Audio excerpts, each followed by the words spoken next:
Ladies and gentlemen, Wyche carries, there is a word that carries the weight of storms and the silence after them. A word that does not scream, it stands. That word is unbroken. It does not mean life has spared you suffering. It means something far deeper. It means that though life may have shattered your expectations, it did not shatter your soul. In the language of depth psychology, the human being is not destroyed by darkness. He is transformed by it. The psyche is not fragile glass. It is a living organism, and when it breaks, it does not merely collapse. It reorganizes. You are not here to avoid fracture. You are here to become conscious through it. There comes a moment in every life when something cracks. It may be the collapse of a dream you carried for years, the betrayal of someone you trusted, the loss of identity you once built your pride upon, or a quiet realization that the path you chose is not your own. In that moment, it feels as though something has broken beyond repair. The ego trembles. Certainty dissolves. What once felt solid becomes fragile. And yet, from a psychological perspective, this fracture is not merely destruction, it is revelation. The human ego longs for stability. It constructs narratives about who we are, what we deserve, and how life should unfold. These narratives give us orientation. They allow us to function. But they are partial truths, not the whole of us. When life contradicts these narratives, when reality refuses to obey our expectations, the ego experiences shock. That shock feels like breaking. In truth, it is the beginning of awakening. Before the fracture, we live largely on the surface of ourselves. We operate through borrowed beliefs, inherited values, and unconscious patterns. We mistake comfort for truth. We mistake routine for identity. We mistake approval for worth. The fracture interrupts this illusion. It forces a confrontation with what lies beneath the surface. Suddenly, the questions we avoided rise up. Who am I without this role, without this relationship, without this success, without this mask? Pain becomes a messenger. It points precisely to where we were unconscious. The intensity of suffering often corresponds to the depth of our attachment to an illusion. When that illusion shatters, we feel exposed, raw, vulnerable, uncertain. But exposure is not annihilation. It is illumination. The crack in the structure allows light to penetrate parts of the psyche that have remained hidden. Psychologically speaking, consciousness expands through tension. If everything in life confirmed our assumptions, we would remain asleep within them. It is contradiction, failure, and loss that challenge the ego's narrow perspective. The fracture compels us to look inward rather than outward for stability. It asks us to differentiate between what is truly ours and what was merely constructed to survive or belong. Many people attempt to repair the fracture quickly. They distract themselves, numb themselves, rush into new identities, new relationships, new achievements. They patch the crack without understanding it. But when you resist the impulse to escape and instead sit with the discomfort, something profound begins to happen. The psyche reorganizes, values shift, priorities clarify. Strength emerges not from denial of pain, but from integration of it. It is important to understand that the breaking of the ego is not the destruction of the self. The ego is necessary. It gives us structure. But when it becomes rigid, life must sometimes crack it open. Just as a seed must split before it grows, the personality must sometimes fracture before it matures. The splitting feels like loss, yet it is growth in disguise. In the silence that follows a fracture, you may encounter parts of yourself you have long ignored: fear, anger, grief, envy, longing. These are not signs of failure. They are contents of the unconscious demanding recognition. As they surface, you begin to see yourself more honestly. This honesty can be unsettling, but it is the foundation of real strength. What is unconscious controls you. What becomes conscious transforms you. What becomes consciousness is not a triumphant moment. It is humbling. You realize you were not as self-aware as you believed. You recognize patterns repeating through your life. You see where you compromised your authenticity. This recognition can feel heavy, yet it is liberating. For the first time, you are not merely reacting, you are observing. The fracture creates a pause between stimulus and response. In that pause, awareness grows. You begin to question automatic habits. You notice your projections. You become curious about your own reactions, rather than enslaved by them. That curiosity is the birth of consciousness, and consciousness changes everything. When you look back years later, you may see that the moment you thought destroyed you was the moment that reoriented your life towards something more authentic. Without that crisis, you might have remained confined to a version of yourself too small for your potential. The fracture dismantled the false so that the true could emerge. To experience a fracture and remain present to it requires courage. It means resisting the temptation to blame entirely outward or collapse entirely inward. It means asking difficult questions. It means accepting uncertainty. But within that uncertainty lies possibility. When the old structure falls, space is created. And in that space, a more conscious self can form. So if you find yourself in the midst of a crack, trembling at the instability, understand this: you are not necessarily falling apart. You may be breaking open. The discomfort you feel is the psyche shedding outdated forms. The confusion is the mind adjusting to a broader view. The grief is the cost of outgrowing who you once were. The fracture is not proof of weakness. It is evidence that life is inviting you into deeper awareness. It is the beginning of a conversation with your own soul, and though the process may feel chaotic, it carries within it the seed of transformation. Consciousness does not arrive through perfection, it arrives through disruption. And the very place where you feel most broken may be the place where you are becoming most awake. There is within every human being a hidden territory, a realm of impulses, emotions, desires, fears, and capacities that do not fit the image we wish to present to the world. From childhood, we learn what is acceptable and what is not. We discover which emotions earn approval and which bring rejection. Slowly, almost unconsciously, we begin to divide ourselves. The qualities that are praised are brought into the light of our personality. The qualities that are criticized, shamed, or feared are pushed into the dark. This darkened region is what depth psychology calls the shadow. The shadow is not evil. It is not a monster waiting to destroy you. It is simply the part of you that has been denied expression. It contains anger you were not allowed to feel, ambition you were told was selfish, sensitivity you were told was weakness, desires you were taught to suppress, and even strengths you were discouraged from embodying. It is everything in you that did not find a safe place. In your conscious identity, what truly threatens a person is not the existence of this shadow, but the refusal to acknowledge it. When you avoid your shadow, it does not disappear. It operates unconsciously. It influences your reactions, shapes your judgments, and distorts your relationships. What you reject within yourself, you begin to project onto others.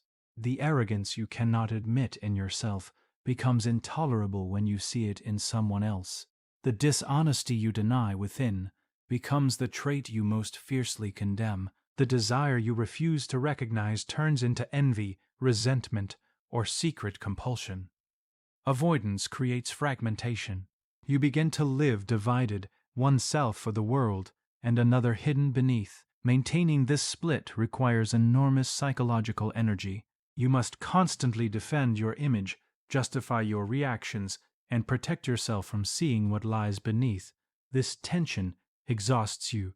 It creates anxiety, irritability, and a subtle sense of inauthenticity.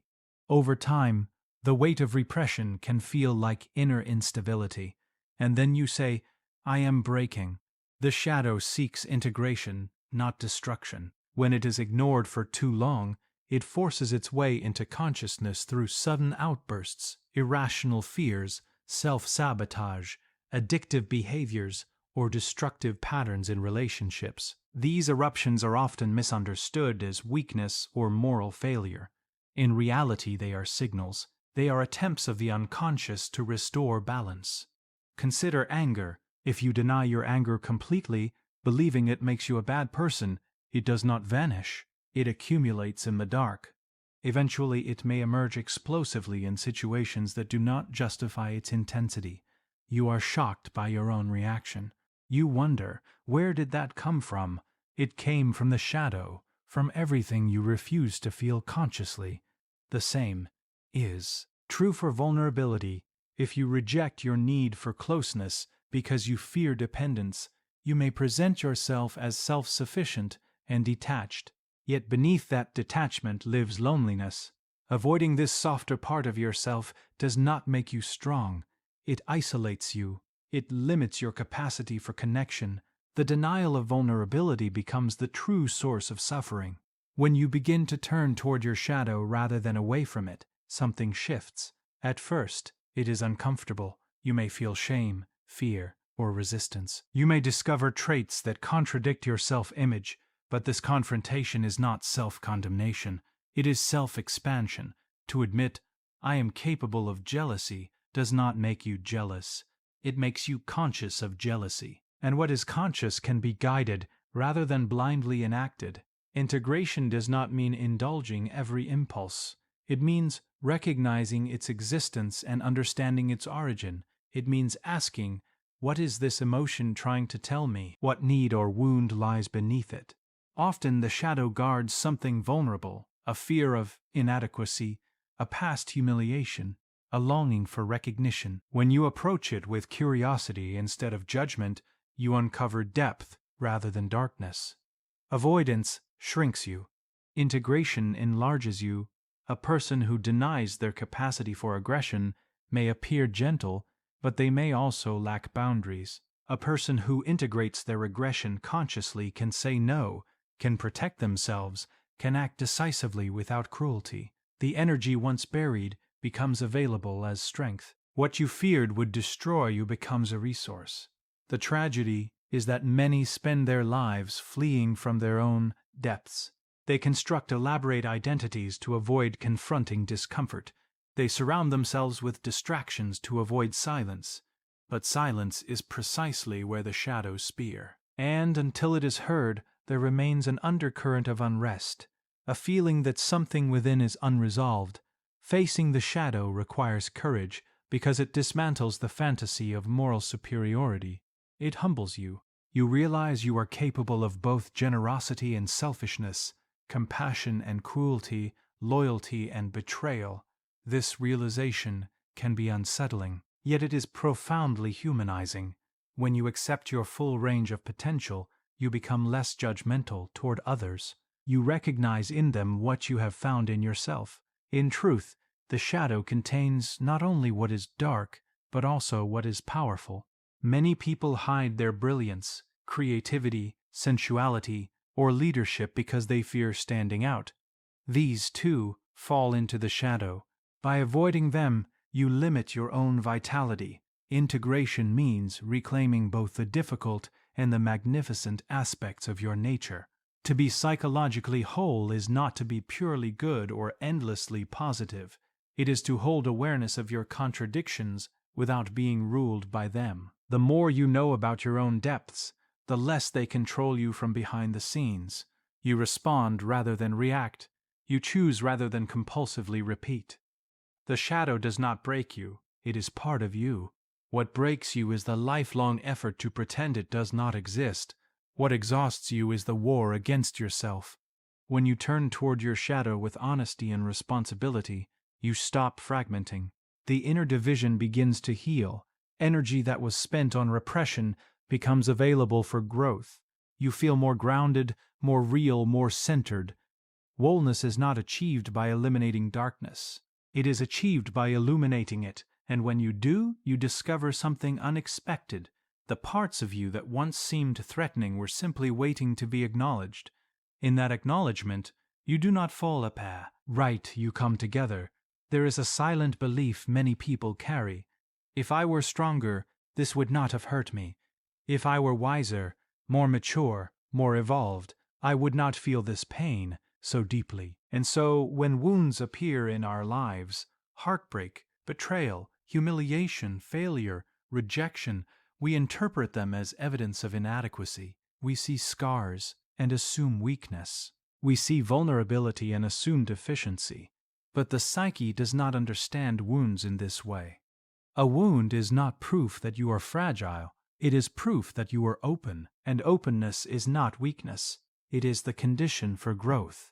Psychologically speaking, a wound marks the place where your previous structure could no longer contain the force of experience. Something exceeded your old identity, something challenged the way you saw yourself, others, or the world. The pain you felt was the friction between who you were and who you were becoming.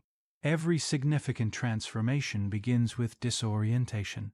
Before expansion, there is rupture. Before wisdom, there is confusion. The wound is the threshold between these states. Consider emotional betrayal. When trust is broken, the pain is not merely about the other person, it strikes at your assumptions about safety, loyalty, and perhaps even your own judgment. It shakes your inner architecture, but through that shaking, you begin to see more clearly. You recognize patterns you once ignored. You discover where you abandoned your intuition. You confront your fear of being alone. The wound becomes a teacher. This does not mean suffering is pleasant or that pain should be romanticized. Pain can be devastating. It can bring you to your knees. It can dismantle illusions you relied upon. Yet in that dismantling lies possibility. When something false collapses, something truer has the opportunity to emerge. The wound forces reflection. It slows you down. It interrupts unconscious momentum. When life moves smoothly, we rarely question ourselves. But when we are hurt deeply, we ask, why did this affect me so strongly? What part of me is touched here? What old memory, what forgotten insecurity, what hidden longing has been activated? In this inquiry, consciousness deepens. Often, the wound exposes an earlier wound, one perhaps carried from childhood, when you first learned to doubt your worth, suppress your needs, or adapt yourself to survive. Present pain reopens old scars not to torture you, but to invite healing at a deeper level. What feels like regression may actually be integration. Many people attempt to appear unscarred. They hide their pain behind achievement, humor, detachment, or control. They fear that if others see their wounds, they will be diminished. But suppression does not eliminate pain. It buries it alive, and what is buried continues to shape behavior from beneath awareness. When you allow yourself to feel your wound consciously, without dramatizing it, without identifying with it completely, something shifts. The wound stops being a secret source of shame and becomes a site of understanding. You begin to see that the experience, though painful, expanded your capacity. It made you more perceptive. It made you more compassionate. It made you more discerning. There is a paradox here. The places where you have suffered most deeply are often the places where you develop the greatest sensitivity. A person who has experienced rejection understands loneliness in others with rare depth. A person who has faced failure understands humility and perseverance. A person who has known grief understands the fragility of life and the preciousness of connection. The wound, when integrated, becomes wisdom. But integration requires responsibility. If you cling to your wound as an identity, if you define yourself permanently as the victim of your pain, you remain trapped within it. Transformation occurs when you acknowledge the wound fully, extract its meaning, and allow it to reshape you without imprisoning you. The scar is evidence not only of injury, but of healing. It is the mark of tissue that has reorganized itself after rupture. Psychologically, something similar occurs. After a crisis, your inner world restructures. You see differently, you value differently, you relate differently. You are not the same person, and that is precisely the point. There is also a deeper dimension to wounds. They humble you, they strip away arrogance, they reveal your limits, and in recognizing your limits, you become more human. This humanity connects you to others. It dissolves the illusion that you must be invulnerable to be worthy. In mythology and psychology alike, the wounded healer archetype appears repeatedly. The one who has suffered consciously develops the capacity to guide others through darkness, not because they are flawless, but because they have walked through imperfection and survived. Their authority does not come from superiority, but from experience. Your wound is not a verdict against you, it is a doorway. It invites you to move beyond naive certainty into mature awareness. It demands that you reconcile idealism with reality. It teaches resilience not as hardness, but as flexibility, the ability to bend without shattering. When you look at your scars with honesty instead of shame, you may begin to see that they mark the moments when your old self could not continue unchanged. They are symbols of psychological death and rebirth. They signify that life has touched you deeply enough to alter you. To live without wounds would mean to live without risk, without love, without vulnerability. It would mean remaining untouched and therefore untransformed. Grow requires exposure. Exposure carries the possibility of hurt, but it also carries the possibility of death. The goal is not to avoid wounds. The goal is to become conscious through them. If you are wounded, it does not mean you are broken beyond repair. It means you have encountered something powerful enough to reshape you. The question is not whether you are hurt. The question is whether you will allow that hurt to harden you or to deepen you. In every scar lies a story of survival. In every deep pain lies the potential for expanded awareness. When you embrace your wounds as symbols rather than sentences, you reclaim authorship of your own transformation. You are not weak because you were hurt. You are evolving because you were changed. From the earliest days of life, we are shaped by a fundamental need, the need to belong. A child quickly learns that approval brings safety and that disapproval brings discomfort. We adapt accordingly. We adjust our tone, our behavior, our preferences. We discover which parts of us are welcomed and which parts are met with silence, criticism, or distance. Gradually, often without realizing it, we begin to construct a version of ourselves designed to secure acceptance. There is nothing inherently wrong with adaptation. It is part of social life. But when adaptation turns into self-abandonment, something essential begins to erode. The danger is not that the world may misunderstand you. The deeper danger is that, in trying to prevent rejection, you may begin to reject yourself. The world operates according to collective values. It rewards certain traits: confidence, productivity, conformity, charm. It may overlook or even dismiss qualities such as introspection, sensitivity, unconventional thinking, or emotional depth. If your authentic nature does not perfectly align with what is celebrated around you, you may feel pressure to reshape yourself, and at first the compromise seems small. You silence an opinion, you hide an interest, you restrain an emotion, you present a polished version of your inner world. But over time, these small adjustments accumulate. You begin to lose contact with what you truly feel. You become skilled at reading expectations, but less skilled at reading yourself. You measure your worth by external validation, and when approval is withdrawn, as it inevitably will be at times, your sense of identity collapses with it. Rejection from the world is painful. It can trigger old fears of isolation or inadequacy. It can awaken memories of being excluded or misunderstood. Yet external rejection, though uncomfortable, does not inherently destroy you. What corrodes the psyche is the internalization of that rejection, the moment when you decide that the world's misunderstanding must mean something is fundamentally wrong with you. When you begin to view your uniqueness as a flaw, you initiate an inner division. A part of you says, "This is who I am." Another part replies, "That is unacceptable." This internal conflict generates shame, and shame, left unexamined, leads to self-rejection. Self-rejection is subtle. It may appear as relentless self-criticism, as perfectionism, as chronic comparison, as the inability to rest without guilt. It may manifest as the refusal to pursue what genuinely interests you because it does not fit a socially approved path. It may look like laughing at yourself before others can, minimizing your strengths, or dismissing your own emotional needs. Psychologically, when you reject yourself, you exile parts of your personality into the shadow. You fragment your own wholeness in the hope of maintaining acceptance. But this strategy is unsustainable. The parts you exile do not disappear, they grow restless, they seek expression. and the more you oppress them, the more tension builds within. There will be moments in life when standing in your truth feels risky.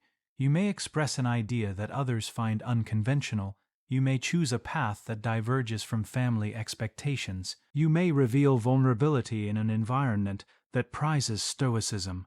In these moments, rejection may occur, but the question is not whether others accept you.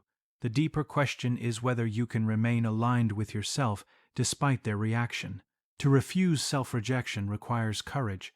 It means tolerating discomfort. It means accepting that not everyone will understand your perspective, your depth, or your pace. It means recognizing that approval is not the ultimate measure of value. When you remain loyal to your inner truth, something stabilizes within you.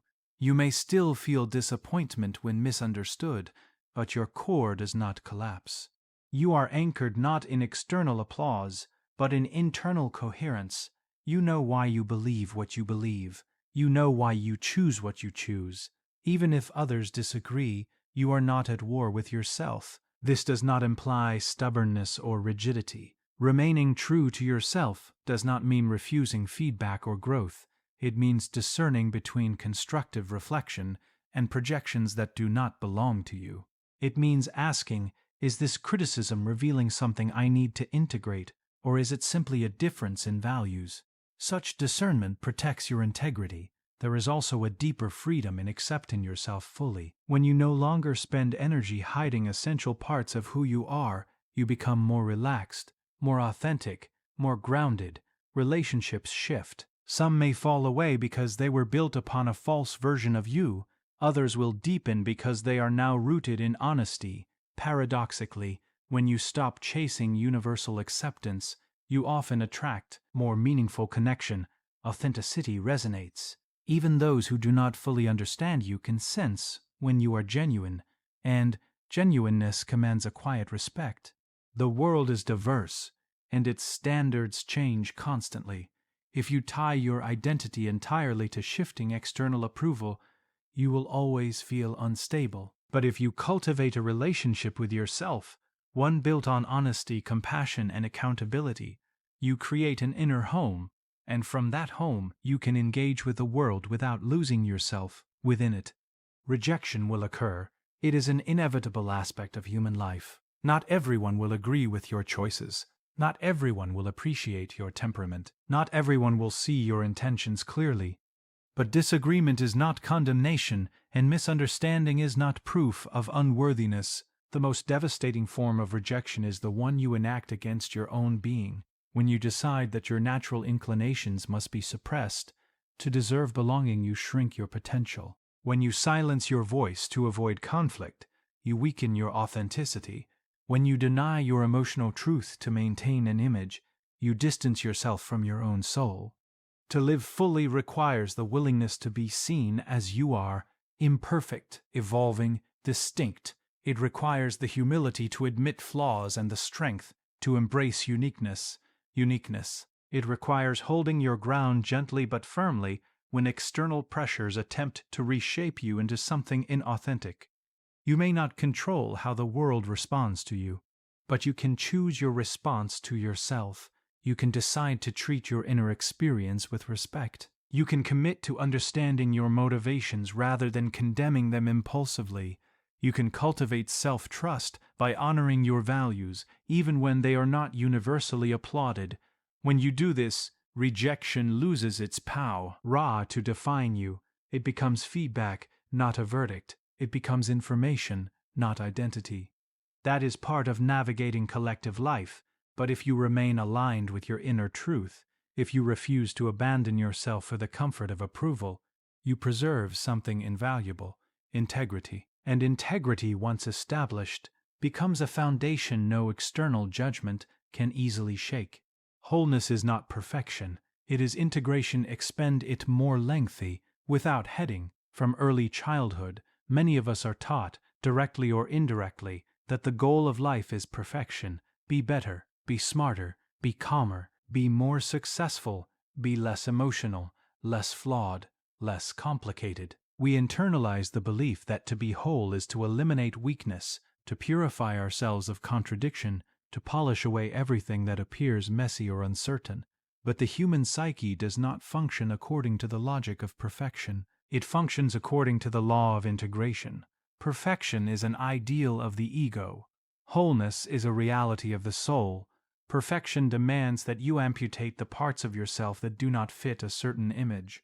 Integration invites you to understand those parts and give them their rightful place. Perfection says, "This must not exist within me." Integration asks, "Why does this exist within me, and how can it be consciously lived?" The personality is not a single, unified force. It is a dynamic interplay of opposites: strength and vulnerability, courage and fear, logic and emotion, discipline and spontaneity. The attempt to become only one side of these pairs creates imbalance. When you try to be only strong, you deny your need for rest. When you try to be only kind, you suppress your capacity for anger. When you try to be only rational, you disconnect from intuition. The parts you suppress do not disappear, they retreat into the unconscious, and from there they influence you in distorted ways. A person who denies vulnerability may appear confident, yet secretly struggle with intimacy. A person who rejects anger may appear gentle, yet accumulate resentment that erupts unexpectedly. A person who strives to be endlessly positive may find themselves quietly overwhelmed by unacknowledged sadness. These are not signs of failure, they are signs of fragmentation. Wholeness does not mean becoming flawless. It means becoming aware of your inner contradictions and learning to hold them without collapsing into one extreme or the other. Psychologically, growth requires tension. The tension between opposites generates energy. If you eliminate one side entirely, you lose vitality. The goal is not to resolve the tension prematurely, but to tolerate it consciously. To say, "Yes, I am capable of fear and courage at the same time. I am capable of doubt and determination. I contain both." This capacity to hold opposites is maturity. When you chase perfection, you are constantly at war with yourself. You monitor every thought, judge every flaw, you become your own harsh authority. The inner dialogue turns punitive. I should not feel this. I should not think that. I must be better. Over time, this inner pressure creates anxiety and exhaustion. You are trying to sculpt yourself into an impossible ideal. Integration, by contrast, begins with acceptance, not passive resignation, but conscious acknowledgement. You recognize your impatience without identifying entirely as an impatient person. You admit your envy without defining yourself by it. You see your laziness without concluding that you are worthless. You approach your inner life with curiosity instead of condemnation. In doing so, you create space. Within that space, choice becomes possible. When a trait is unconscious, it controls you. When it is conscious, you can decide how to express it. Anger can become assertiveness. Fear can become caution. Sensitivity can become empathy. Even traits you once despised can be refined into strengths when integrated properly, if in abandoning the fantasy of perfection. You no longer need to perform invulnerability. You no longer need to hide your confusion. You allow yourself to be human, which means complex, evolving, and occasionally inconsistent. It reveals depth. You may be strong in one context and fragile in another. You may feel certain today and uncertain tomorrow. This does not mean you are unstable. It means you are alive. The psyche moves in rhythms. Wholeness accommodates these rhythms. Wholeness accommodates these rhythms, rather than forcing constant uniformity. Integration also changes how you relate to others. When you accept your own complexity, you become more tolerant of theirs. You no longer demand that others embody a rigid standard of perfection. You recognize that they too are negotiating their own inner opposites. Compassion increases because judgment decreases. There is a deeper spiritual dimension to integration. Within you exists both light and shadow, the desire to create and the capacity to destroy, the impulse toward connection and the urge for independence. If you identify exclusively with the light, you become naive about your darker impulses. If you identify only with your darkness, you lose sight of your potential. Wholeness requires acknowledging both without being possessed by either. This does not mean indulging destructive tendencies, it means recognizing them, understanding their roots, and channeling their energy constructively. It means saying, yes, this is also part of me, and I will take responsibility for it. Responsibility is central to integration. When you stop pretending to be perfect, you also stop blaming others for everything that arises within you. You see your projections. You own your reactions. You understand that your inner world is not solely determined by external events. This awareness strengthens you far more than perfection ever could. Wholeness is stable not because it is rigid, but because it is flexible. A rigid structure shatters under pressure. An integrated psyche bends, adapts, and rebalances. When life challenges one aspect of you, another aspect can compensate. When confidence falters, humility supports you. When certainty dissolves, curiosity steps in. This inner cooperation emerges only when all parts are acknowledged. The pursuit of perfection narrows your humanity. The pursuit of integration expands it. You are not meant to be one-dimensional. You are not meant to eradicate every flaw. You are meant to become conscious of your totality, to weave together the fragments of your personality into a cohesive whole, not flawless, but aligned, not idealized, but authentic. In this state, you no longer fear your imperfections. You understand them. You no longer strive to eliminate tension. You learn to hold it. You no longer measure your worth by an impossible standard. You measure it by your willingness to remain aware and responsible. Wholeness is not a polished image. It is a lived harmony between opposing forces within you. And when those forces are integrated rather than suppressed, you stand not as a perfect being, but as a complete one. You may have been tested. You may have been shaken. You may have stood at the edge of your own despair. But if you are still searching, still questioning, still striving toward awareness, then you are not broken. You are becoming. The unbroken soul is not rigid. It bends, it feels, it suffers, but it remains conscious. And consciousness is the greatest strength of all. Afresh, so walk through your darkness, face your shadow, honor your wounds. Stand in your truth, integrate your opposites, and you will discover something extraordinary. You were never meant to be untouched by life. You were meant to be transformed by it and remain unbroken.